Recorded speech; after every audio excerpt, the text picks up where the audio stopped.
4장 8절에서 15절까지 말씀입니다. 창세기 4장 8절에서 15절까지의 말씀. 우리 창세기 4장 8절에서 15절까지의 말씀을 우리 한 절씩 교독하겠습니다. 가인이 그의 아우 아벨에게 말하고 그들이 들에 있을 때에 가인이 그의 아우 아벨을 쳐 죽이니라.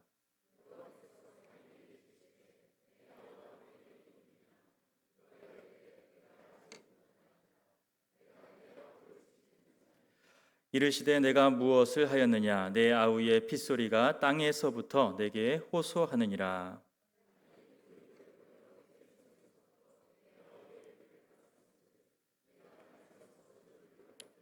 내가 밭을 갈아도 땅이 다시는 그 효력을 내게 주지 아니할 것이요 너는 땅에서 피하며 유리하는 자가 되리라.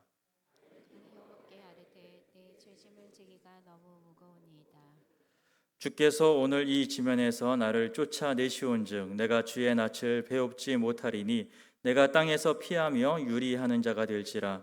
물은 나를 만나는 자마다 나를 죽이겠나이다. 여호와께서 그에게 이르시되 그렇지 아니하다. 가인을 죽이는 자는 벌을 7배나 받으리라 하시고 가인에게 표를 주사 그를 만나는 모든 사람에게서 죽임을 면하게 하시니라. 아멘.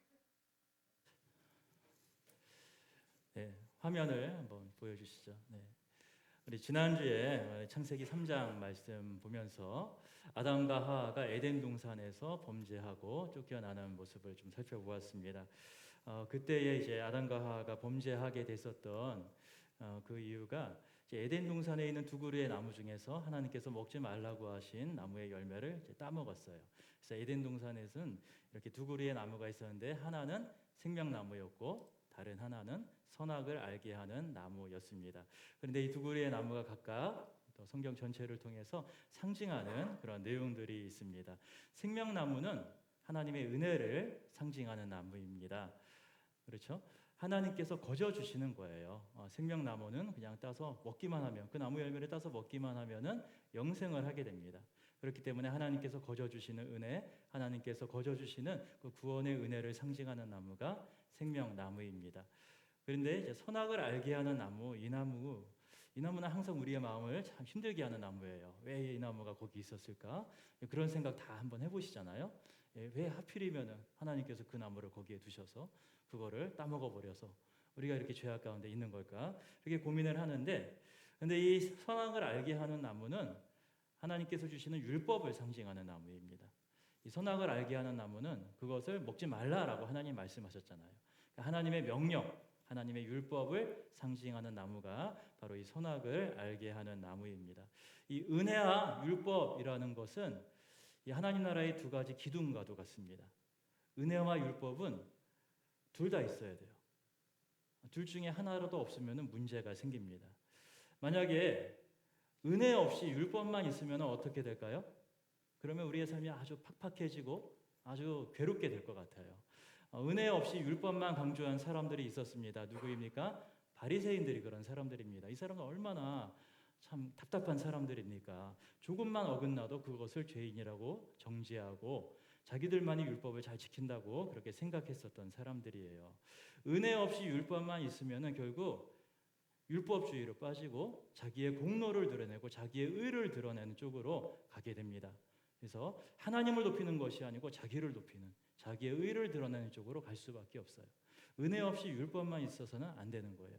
그럼 반대로 율법 없이 은혜만 있으면 어떻게 될까요? 이러면 좋을 것도 같은데, 근데 율법 없이 은혜만 있으면 또 어떤 문제가 있을까요? 율법 없이 은혜만 있으면은 감사할 줄 몰라요. 당연히 여기게 됩니다. 하나님께서 주시는 은혜를 우리가 당연한 것처럼 생각하게 돼요. 이것이 어떻게 해서 우리에게 오게 된 것인지 그 의미를 알 수가 없는 거예요. 이런 말이 있더라고요. 제가 굉장히 인상적으로 들은 말인데, 호의가 계속되면 권리인 줄 안다. 그런 말이 있어요. 어디 영화에 나왔던 대사라고 합니다. 누군가에게 호의를 가지고 잘해주면 처음에는 고마워해요. 감사합니다. 그런데 그것을 계속되면 당연하게 여기는 거예요. 잘해주는데 어느 순간에 한 번 안 해줘. 그러면은 이 사람이 나를 무시하나? 이거를 왜 안 해주지? 그런 식으로 생각을 하게 되는 거죠. 율법 없이 은혜만 있으면 이런 문제가 생긴다라는 것입니다. 율법 없이 은혜만 있으면 어떻게 되냐면은 결국은 자기 마음대로 살아가게 되는 방종으로 가게 됩니다. 그래서 하나님의 뜻이 아니고 자기 마음대로 자기 뜻대로 살아가는 것, 하나님의 뜻대로 살아가는 것이 아니고 자기를 드러내고 자기를 높이는 그런 삶을 살아가게 됩니다. 그래서 은혜가 없는 율법이나 율법이 없는 은혜나 둘 다 공통적으로 어떻게 가게 되면은 자기 자신을 소중하게 여기는 자기라는 우상을 숭배하는 결과로 빠져들 수밖에 없어요. 그래서 은혜와 율법이라는 것은 항상 두 가지가 동시에 가야 됩니다. 이 하나님 나라는 은혜와 율법이 동시에 우리에게 주어지는 나라예요.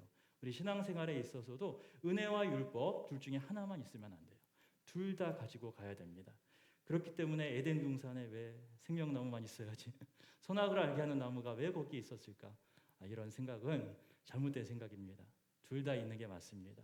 둘 다 있어야지 우리가 하나님의 뜻을 바르게 깨닫고 하나님의 뜻대로 순종해 나갈 수가 있는 것입니다.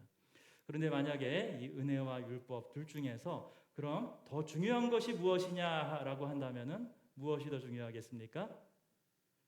은혜가 더 중요합니다. 은혜가 먼저입니다. 율법은 언제 주어졌죠? 율법은 이스라엘 백성들이 애굽에서 나와서 시내산에 갔을 때 그때 십계명이 주어지고 그때 율법이 주어지게 됩니다. 하나님께서 먼저 이스라엘 백성들을 은혜로 애굽에서 구원하신 다음에 그 다음에 율법이 주어진 거예요. 그렇기 때문에 은혜와 율법 중에서는 은혜가 먼저입니다. 은혜가 더 중요해요. 하나님의 은혜가 먼저 우리에게 임하게 된 것이고 하나님의 은혜를 받아서 구원받은 백성들이 하나님의 뜻대로 어떻게 하면 잘 살아갈 수 있을 것인가 그것을 가르쳐주는 것이 율법이라는 것입니다. 그래서 이 은혜와 율법 둘 중에 둘 다 있어야 되는데 둘 중에 더 중요한 것은 은혜다라는 것을 우리가 잘 기억할 필요가 있습니다. 오늘도 이 은혜에 대한 이야기를 하게 될 거예요. 오늘 지금까지 이제 살펴본 내용들인데요. 창세기 1장, 2장에서는 하나님께서 천지를 창조하신 이야기, 창조의 이야기가 나왔습니다. 그리고 창세기 3장에서는 아담과 하와가 에덴 동산에서 하나님의 말씀에 불순종하여 죄를 짓게 되는 인간의 타락에 대한 이야기가 나왔어요. 그런데 인간이 그 자리에서 죄를 짓고 타락했지만 타락한 인간을 하나님께서 그냥 내버려 두신 것이 아니고 타락한 인간에게 은혜를 베푸는 이야기가 나옵니다. 하나님이 타락한 아담에게 여자의 후손이 뱀의 머리를 밟을 것이다 라고 예언해 주시고 아담과 하와를 에덴 동산에서 내보내시면서 무엇을 지어 입히셨어요? 가죽옷을 지어 입히셨어요. 타락한 인간에게도 은혜를 베푸는 죄 지은 인간에게도 은혜를 베풀고 구원의 길을 보여주시는 하나님의 은혜의 이야기가 창세기 3장에서 나와요. 그리고 오늘 살펴보게 될 창세기 4장에서는 가인과 아벨이라는 형제의 이야기가 나옵니다. 이 형제는 공동체를 의미하는 겁니다. 그래서 오늘 살펴볼 이 창세기 4장의 말씀은 공동체 이야기, 교회의 이야기로 우리가 살펴보려고 합니다. 성경의 이야기는 이게 다인 것 같아요. 처음에 태초에 하나님이 천지를 창조하셨다라는 것, 이것은 성부 하나님께서 천지를 창조하신 일입니다. 그리고 죄에 빠진 인간을 구원해 주시는 것, 이것은 성자 하나님, 성자 예수님께서 하시는 일이에요. 그리고 지금 오늘 우리가 있는 이 교회 공동체 가운데 임하여서 교회를 하나 되게 하시는 분, 성령 하나님이 하시는 일입니다. 성부와 성자와 성령 하나님께서 이런 일들을 하고 계신다. 성경은 그 이야기를 우리에게 들려주고 있는 것입니다. 그래서 저는 이 내용을 이런 식으로 한번 정리를 해봤는데요. 한번 따라 읽어보시겠어요? 만유의 창조주이신 성부 하나님이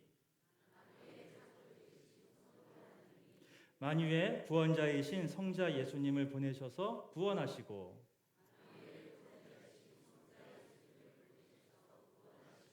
만유를 섭리하시는 성령 하나님을 통해 하나님 백성 공동체인 교회를 세우셔서 만유를 회복하시는 이야기.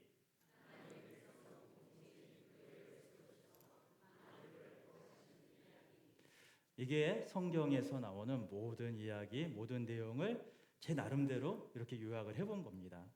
저는 그래서 이 성경에 나오는 모든 이야기는 삼위일체, 성부와 성자와 성령, 삼위일체 하나님의 구원의 이야기라고 이렇게 생각을 합니다.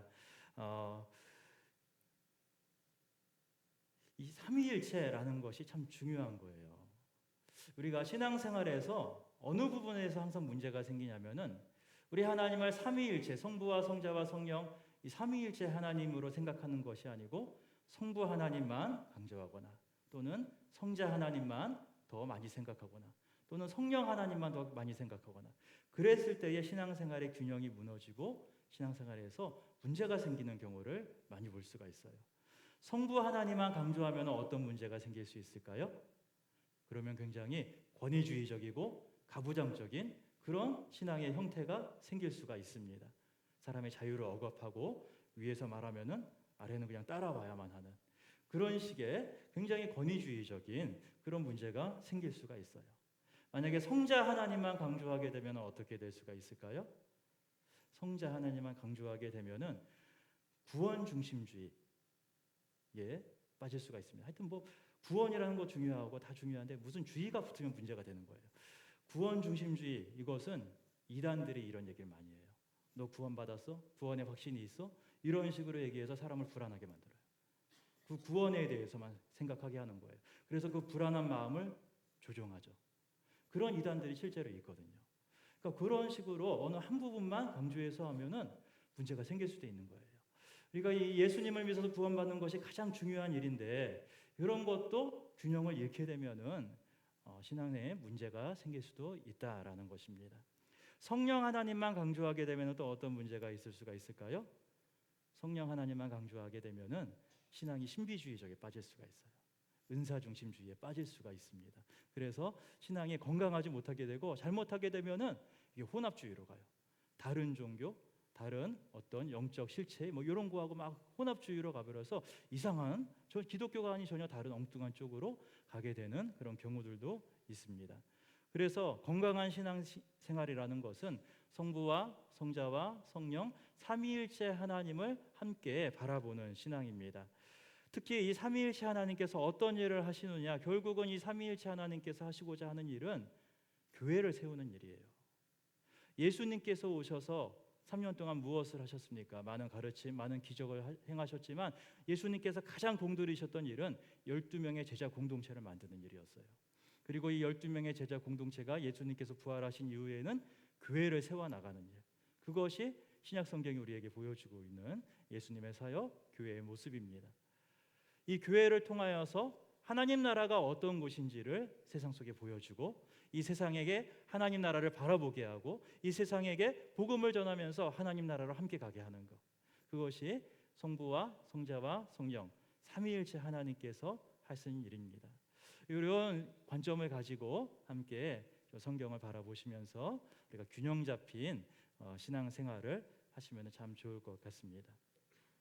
그래서 이 하나님 나라를 바라보는 교회 공동체를 세워가는 모습 오늘 우리가 이 창세기 4장의 말씀을 통하여서 그것을 한번 좀 생각을 해보고자 합니다. 창세기 4장에 보면 이제 아담이 에덴 동산에서 쫓겨난 다음에 아들들을 얻게 됩니다. 첫째 아들 가인을 얻게 되고 그리고 둘째 아들 아벨을 얻게 됩니다.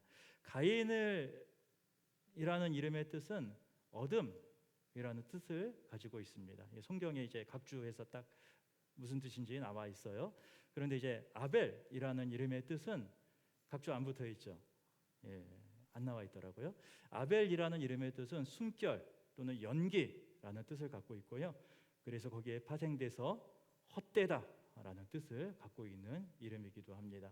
전도서 1장 2절에 나오는 말씀 보면은 헛되고 헛되니 헛되고 헛되며 모든 것이 헛되도다라는 말씀이 나오는데 거기에서 나오는 헛되다라는 말이 바로 이 아벨이라는 말이에요. 그래서 아벨이라는 이름은 헛되다라는 뜻을 갖고 있어요. 아마 아담이 처음에 첫째 아들 가인을 딱 낳았을 때는 아주 기뻤던 것 같아요. 내가 아들을 낳다니 너무 기쁘다 해서 하나님으로 말미암아 아들을 얻었다. 이 아이를 얻게 된 것은 나의 힘으로 나의 능력으로 얻은 것이 아니고 하나님께서 내게 주신 생명이다 라는 의미를 담아서 가인이라고 이름을 붙였던 것 같습니다. 그런데 둘째 아들 아벨을 얻고 나서는 이제 아담이 좀 더 인생에 대해서 깊이 생각한 게 있었던 것 같아요. 하나님을 떠나버린 인생은 결국 헛될 수밖에 없구나. 이처럼 아들을 얻고 생명을 낳게 되지만 그러나 하나님을 떠나버린 인생은 결국에는 언젠가 죽음을 맞게 되는 헛된 인생일 수밖에 없구나 라는 것을 깨달으면서 이 둘째 아들에게는 헛되다, 아벨이라는 이름을 붙였던 것 같습니다. 인간이란 존재는 이처럼 죄악된 존재, 허무한 존재라는 것이죠. 인간이란 존재, 하나님을 떠나서는 아무런 가치가 없는 무가치한 존재라는 것입니다. 아담이라는 이름의 뜻도 흙이라는 뜻이잖아요. 흙의 먼지 부스러기에서 생겨난 존재가 인간 아담이라는 뜻입니다. 그런 것과 동일한 이름이 이 둘째 아들 아벨이라는 것이죠. 하나님을 떠난 존재는 아무것도 남지 않는 헛된 존재일 뿐이다라는 것입니다. 이 가인과 아벨이 이제 자라갑니다. 가인과 아벨이 자라서 가인은 농사를 짓는 자가 되고요, 아벨은 양치는 자가 되었습니다. 가인과 아벨이 이제 하나님께 제사를 올려드리는데 가인은 자기가 농사 짓는 사람이니까 땅의 소산물을 가지고 하나님께 제물로 올려드렸습니다. 그리고 아벨은 양치는 자이니까 양의 첫 새끼와 기름을 가지고 하나님께 올려드렸습니다. 그런데 하나님은 아벨의 제사만 받으셨어요. 그걸 보고 가인은 마음이 상했습니다. 가인이 화를 내면서 몹시 실망하고 안색이 변했다라고 성경에서 말씀을 하고 있습니다. 하나님께서 가인의 제물을 받지 않으신 이유가 무엇일까요? 사실 하나님은 가인의 제물을 받으신 것이 아니고 가인이란 사람 자체를 받지 않으셨다라는 거예요. 창세기 4장 4절에서 5절 말씀 보면은 하나님께서 아벨과 그의 제물은 받으셨다. 그런데 가인과 그의 제물은 받지 아니하셨다라고 말씀을 하고 있습니다. 뭐가 먼저 나옵니까? 가인입니까? 가인의 제물입니까? 먼저 가인이 먼저 나옵니다. 하나님이 가인이라는 사람의 됨됨이를 보고 그 사람 자체를 받지 않으셨다라는 것입니다. 하나님께 제사를 지낸 것이 가인과 아벨이 처음이었을까요? 아담은 제사 안 지냈을까요? 아담도 제사 지냈을 거예요. 근데 아담은 뭐 하는 사람이었습니까? 아담은 농사 짓는 사람이었습니다. 에덴 동산에서도 에덴 동산을 경작했었고요. 그리고 하나님께서 아담을 에덴에서 쫓겨나실 때도 땀 흘려 수고해서 땅의 것을 먹게 될 것이다라고 말씀하셨어요. 아담은 농사 짓는 사람이었어요. 그러니까 아담은 당연히 농사 지어서 땅의 소산물을 갖고 하나님께 제사를 드렸을 거예요. 그러니까 아담이 자기 첫째 아들 가인에게 자기의 것을 그대로 물려준 거죠. 땅의 소산물을 갖고 제사할 수 있도록. 하나님이 아담의 것은 받으셨을 거예요. 안 받으셨다는 말씀은 없거든요. 그런데 가인의 것은 안 받으셨다라는 것은 재물의 문제가 아니고 가인이란 사람 자체의 문제였다라는 것을 알 수가 있는 것입니다. 가인이라는 사람은요, 악한 사람이었다라는 거예요. 가인이란 사람 자체가 인간의 죄악이 그대로 드러나 있는 사람이다라는 거예요. 아담을 통해서 들어온 그 죄의 결과로서 가인은 죄악을 고스란히 갖고 있는 사람, 그 죄성을 감추지 못하는 사람이 가인이었던 것입니다. 그러니까 이 가인의 이 죄악됨 때문에 그 사람 됨됨이를 하나님이 받지 않으셨다라는 것입니다. 하나님은 가인에게 이런 말씀하십니다. 우리 창세기 4장 7절 함께 읽습니다. 내가 선을 행하면 어찌 낯을 들지 못하겠느냐? 선을 행하지 아니하면 죄가 문에 엎드려 있느니라. 죄가 너를 원하나 너는 죄를 다스릴지니라. 가인에게 이런 말씀을 하셨어요. 가인에게 선을 행하지 않는다라고 말씀하시는 거예요. 이 가인이란 사람 자체가 선한 삶하고는 거리가 있는 사람이었어요. 악한 사람이었어요. 죄악을 행하는 사람, 악을 행하는 사람이었다라는 것입니다. 그런데 참 놀라운 것이 있어요. 가인은 우리가 보기에도 되게 악한 사람이잖아요. 동생을 살인하고 죽이기까지 한 사람입니다. 아벨은 어떤 사람이었을까요? 아벨이란 사람의 제사를 하나님이 받으셨을 만큼 아벨이란 사람은 선한 사람이었을 것입니다. 근데 성경에 하나님께서 아벨과 대화를 나누는 장면이 나옵니까? 안 나옵니까? 안 나옵니다. 그런데 하나님은 누구하고는 대화를 나누세요? 가인하고는 대화를 나누세요. 놀랍지 않으신가요? 너무 놀라워요. 선한 사람이었던 아벨하고는 하나님은 별 말씀 없으셨어요. 근데 악한 사람이었던 가인하고는 오히려 더 많은 대화를 나누십니다.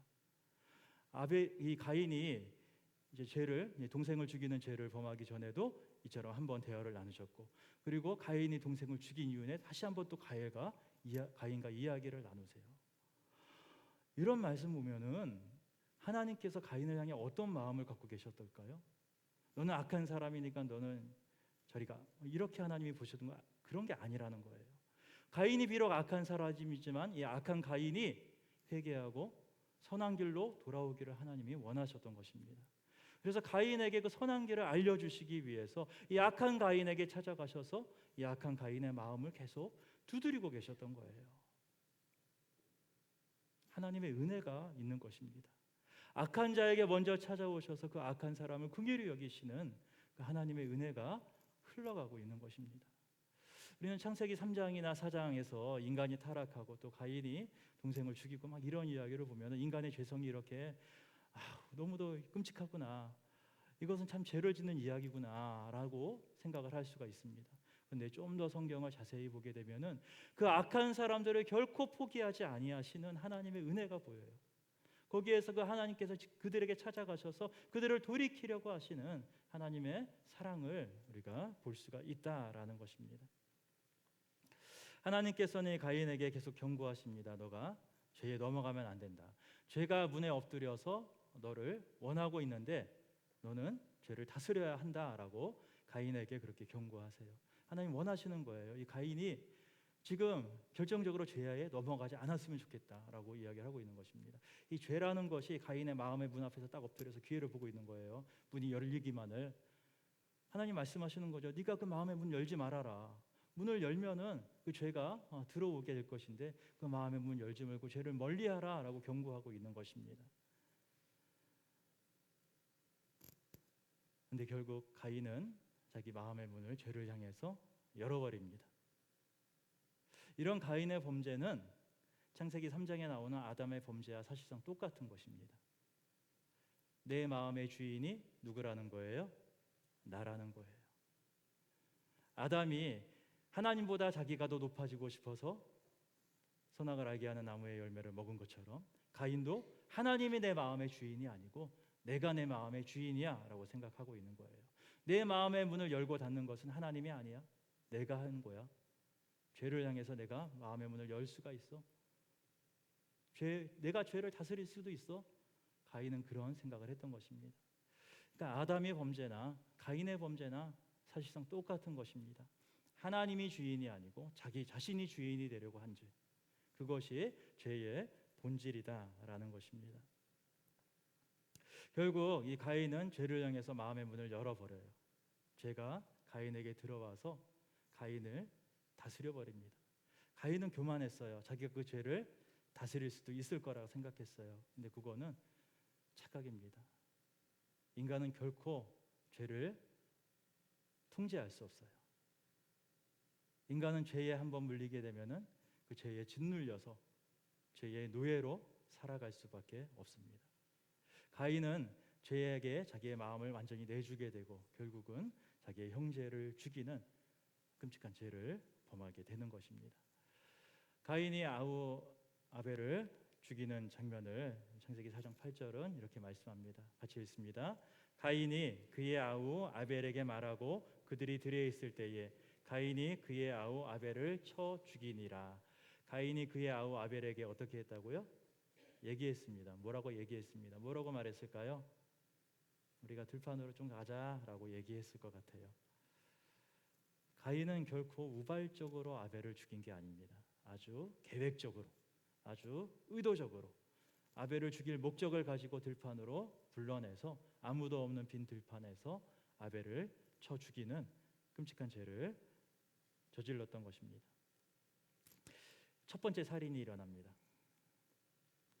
다른 사람의 생명을 빼앗는 일이 일어나게 되었어요. 이것은 무엇을 의미하냐면은 생명의 주인이 더 이상 하나님이 아니라는 선언입니다. 생명의 주인이 나다라는 선언이에요. 내가 생명의 주인으로서 다른 누군가의 생명을 취할 수 있는 존재다. 가인은 그렇게 외치고 있는 겁니다. 하나님이 생명의 주인이 아니고 내가 생명의 주인이라고, 하나님이 나의 주인이 아니고 내가 나의 주인이라고 외치고 있는 것.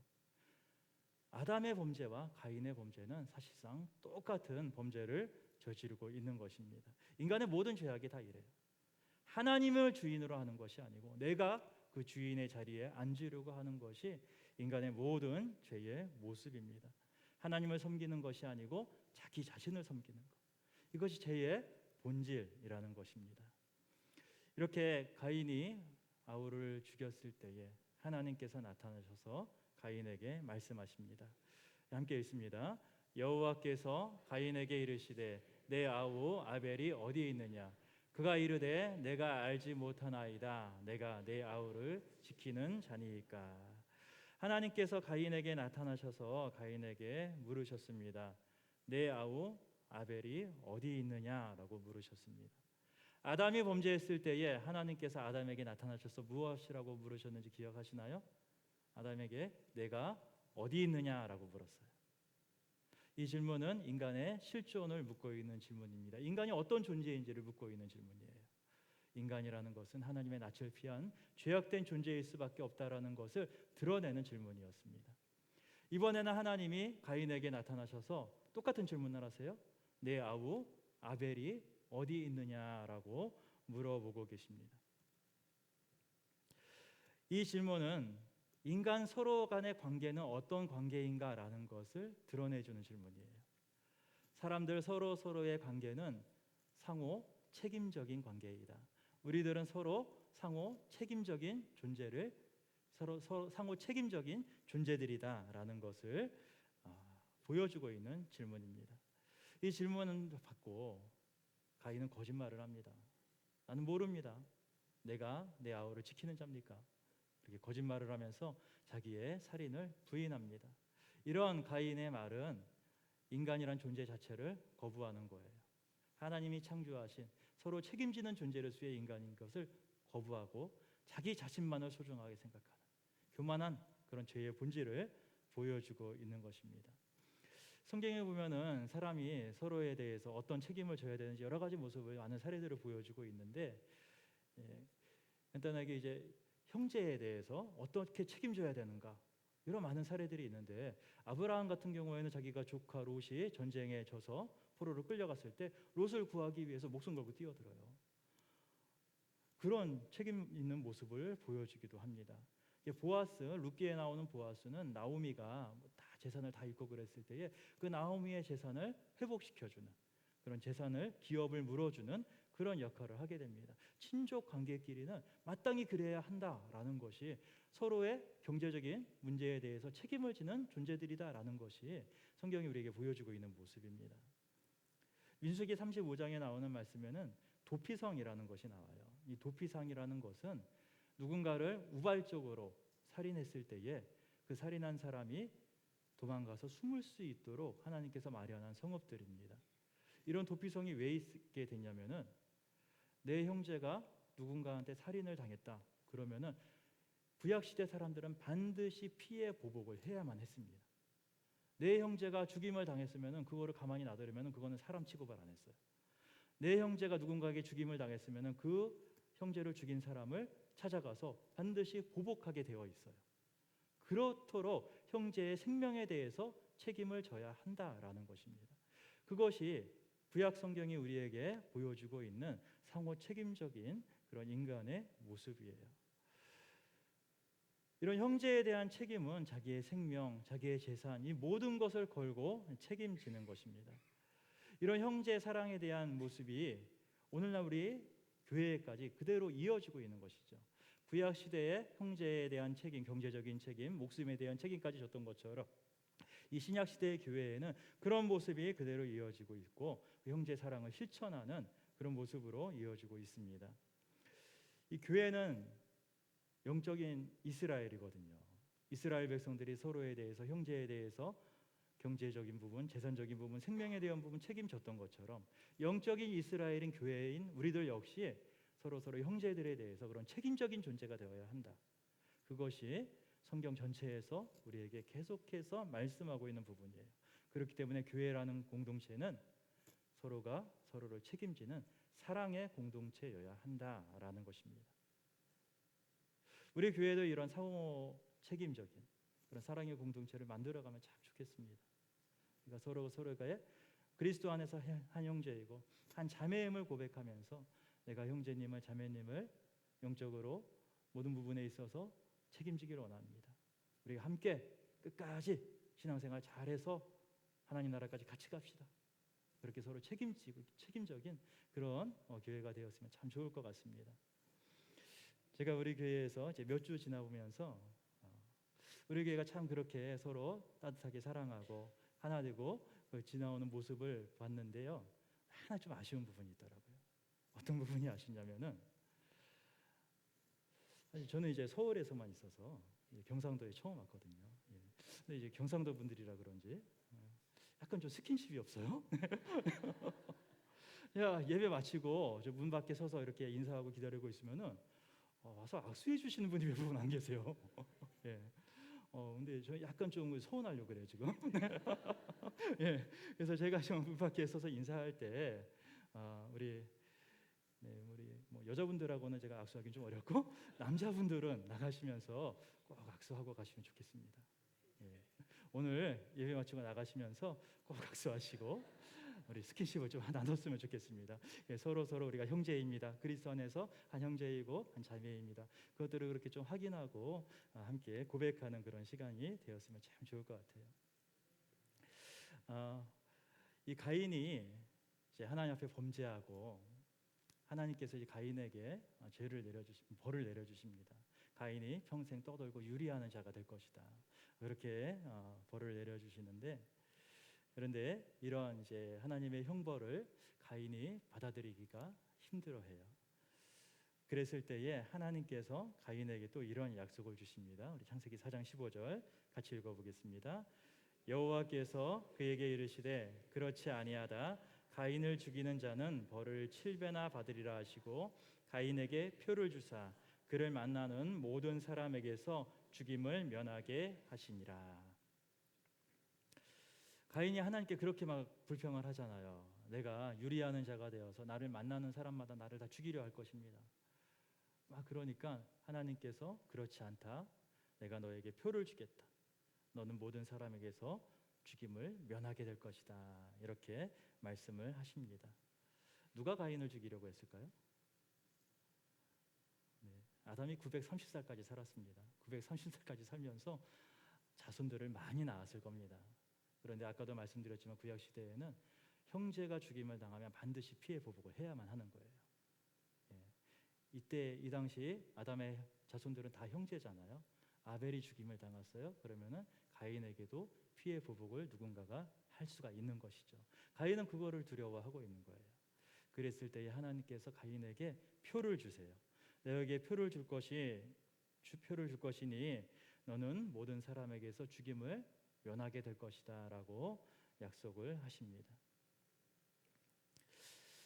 가인에게 줬던 표가 어떤 표일까요? 잘 모르겠습니다. 구체적으로 이것이 어떤 모습의 표인지는 잘 모르겠어요. 하지만 그 표를 보는 사람들마다 그것이 하나님께서 가인에게 주신 표라는 것을 알게 되었어요. 그래서 가인을 죽일 수가 없었다라는 것입니다. 가인은 죄악을 행한 사람입니다. 범죄를 저질렀습니다. 그럼에도 불구하고 이런 사람에게까지 하나님의 은혜가 흘러가고 있는 것입니다. 죄악이 가득한 곳에도 하나님께서 생명을 보호하시고 지키시는 은혜를 부어주신다라는 것이죠. 이 하나님의 은혜 우리를 결코 포기하지 않습니다. 아무리 죄악된 존재라 할지라도 아무리 악한 존재라 할지라도 하나님 내가 너를 결코 포기하지 않겠다. 성경 첫 장부터 마지막까지 계속해서 이 말씀하고 계신 거예요. 내가 너를 결코 포기하지 않는다. 내가 너의 모든 죄를 용서할 것이다. 그럼에도 불구하고 가인은 이 은혜의 표를 믿지 못했어요. 그래서 이 뒤쪽에 나오는 내용을 쭉 보게 되면은 가인은 결국에는 성을 쌓고 그 성에 숨어듭니다. 하나님이 내게 주신 표를 나는 못 믿겠다. 나 스스로 나를 지키며 살겠다. 튼튼한 성을 쌓고 그 성에 숨어 살게 되는 것입니다. 가인은 끝까지 하나님을 믿지 못합니다. 끝까지 하나님으로부터 떠나서 하나님을 주인으로 삼으려 하지 않고 자기 자신이 주인된 삶을 살려고 했던 것입니다. 가인은 자기 자신이 여전히 생명의 주인이라고 생각해요. 생명의 주인이 나라고 생각하면은 끔찍한 일들이 벌어집니다. 가인처럼 다른 사람의 생명을 함부로 빼앗아도 뭐라고 할 수가 없어요. 생명의 주인은 오직 하나님이 되셔야만 합니다. 이 사실을 정확하게 알고 있어야 하는 거예요. 이처럼 죄악을 행했고 하나님을 떠나고 자기 자신을 주인 삼아 살려고 했던 가인의 모습을 오늘 우리가 살펴보았습니다. 제가 한번 묻고 싶은 것이 있어요. 우리들은 각자 스스로를 한번 가만히 내 모습을 살펴볼 때에 내 모습이 아벨과 더 가깝습니까? 아니면 가인과 더 가깝습니까? 어느 쪽에 더 가까운 것 같으세요? 솔직하게 생각할 때 우리는 가인 쪽에 좀 더 가까운 것 같아요. 우리는 죄를 범하고 악한 것에 유혹을 받고 죄가 문 앞에 서 있는데 이 문을 열까 말까 계속 그렇게 갈등하고 그런 존재들이 우리들인 것 같습니다. 그래서 우리는 교회 안에서 우리가 서로 상호 책임적인 존재가 될 때에는 이 사실을 아는 것이 참 중요한 것 같아요. 나도 가인과 같은 존재, 우리 옆에 있는 다른 형제와 자매들도 다 가인과 같은 존재들이다. 그래서 우리는 다 악할 수밖에 없는 죄인들이다라는 것을 인정해야만 합니다. 저 사람이 왜 저렇게 험하게 할까? 왜 저렇게 악하게 할까? 예수님 믿어서 그 정도인 거다. 그렇게 생각을 하는 거예요. 예수님 안 믿었으면은 더 심했겠다. 그렇게 생각하는 거예요. 그래서 우리 모두가 다 그렇게 연약한 존재들이다. 부족한 사람들이다라는 것을 고백하면서 서로 더 이해하고 그렇기 때문에 서로 더 사랑하고 그렇기 때문에 우리 서로가 더 완전한 모습, 예수님 닮아가는 모습으로 서로 격려해가면서 서로 힘내라고 그렇게 응원해가면서 함께 이 신앙의 길을 걸어가는 것입니다. 우리는 하나님의 은혜의 표를 믿어야 돼요. 가인처럼 하나님의 은혜의 표 믿지 못하고 성 속으로 숨어드는 것이 아니고 지금도 하나님께서 내게 주시는 은혜의 표, 나의 죄를 가려주시고 나의 악을 가려주시는 은혜의 표가 있다라는 것을 믿고 살아가야만 합니다. 그 은혜의 표가 무엇이겠습니까? 저기 있잖아요. 십자가입니다. 하나님께서 우리에게 주신 은혜의 표 십자가를 항상 바라보아야만 합니다. 예전 교회에서는 다 십자가가 한가운데 있었죠. 근데 지금은 예배당 중간에 거의 대부분의 교회들이 이렇게 전광판을 놓게 되면서 십자가, 그러면서 교회들마다 항상 고민되는 게 십자가를 어디로 옮겨야 되나. 대부분 다 이렇게 옆으로 옮기시더라고요. 우리 교회도 아마 십자가를 이렇게 옆쪽으로 둔 것 같은데, 저는 십자가가 이 옆으로 간 것마저도 그것이 예수님의 마음인 것 같아요. 내가 중앙에 있지 않아도 좋다. 내가 옆에 있어도 좋으니 나를 바라봐다오. 예수님께서 지금도 우리에게 말씀하고 계신 줄로 믿습니다. 그래서 우리 예배당에 들어올 때마다 정중간에 전광판 보면서 앞에 자막도 보고 또 악보도 보면서 예배 드리시지만, 그러나 옆에 있는 십자가 꼭 바라봅시다. 저 십자가가 우리를 살리고 우리의 가인과 같은 모습을 변화시키셔서 예수님 닮은 모습으로 새롭게 하는 은혜의 표가 될 줄로 믿습니다. 이렇게 우리에게 상호 서로 책임지면서 하나님 안에서 하나 되는 귀한 믿음의 공동체 될 수 있기를 소원합니다. 기도하겠습니다. 하나님 아버지 감사합니다. 우리는 가인처럼 악하고 범죄하였고 형제를 미워하고 증오하는 존재들이었습니다. 그럼에도 불구하고 하나님 우리에게 은혜를 베풀어 주셔서 예수 그리스도라는 은혜의 표를 허락해 주시니 참으로 감사합니다. 이처럼 더러운 죄인, 악한 죄인 주님께서 끝까지 포기하지 아니하시고 사랑해 주시니 참으로 감사합니다. 하나님 그 마음 가지고 주께서 우리를 사랑하셨던 것처럼 우리 형제를 사랑하고 자매를 사랑하는 믿음의 공동체 아름답게 만들어가게 하여 주시고 우리 교회가 그런 아름다운 사랑의 공동체가 되게 하여 주시옵소서. 예수님의 이름으로 기도드립니다. 아멘.